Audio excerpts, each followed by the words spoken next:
حضرت عثمان غنی رضی اللہ تعالیٰ عنہ فرماتے ہیں، تلوار کا زخم بدن پر لگتا ہے مگر بری گفتار کا روح پر۔ حضرت عثمان غنی رضی اللہ تعالیٰ عنہ فرماتے ہیں، خدا کے سوا کسی سے امید نہ رکھو اور کسی سے مت ڈرو مگر اپنے گناہ سے ڈرو۔ حضرت عثمان غنی رضی اللہ تعالیٰ عنہ فرماتے ہیں، اگر تو گناہ پر آمادہ ہے تو کوئی ایسی جگہ تلاش کر جہاں خدا نہ ہو۔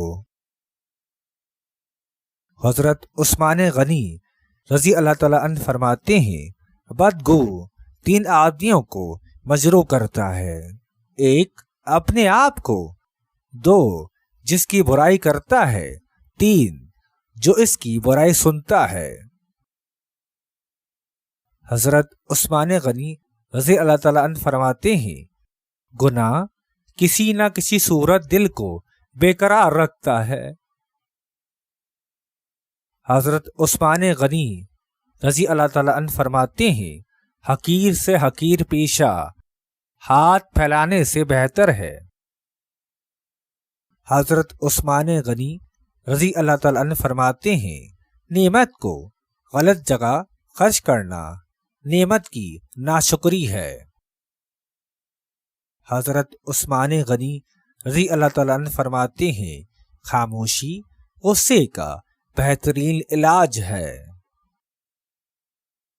حضرت عثمان غنی رضی اللہ تعالیٰ عنہ فرماتے ہیں، دانا ہے وہ شخص جو وقت کو دیکھ کر کام کرتا ہے۔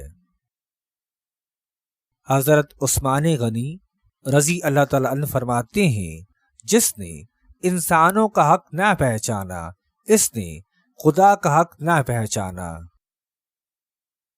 حضرت عثمان غنی رضی اللہ تعالیٰ عنہ فرماتے ہیں، نادار کا 1 درہم صدقہ بہتر ہے دولت مند کے 1 لاکھ درہم صدقے سے۔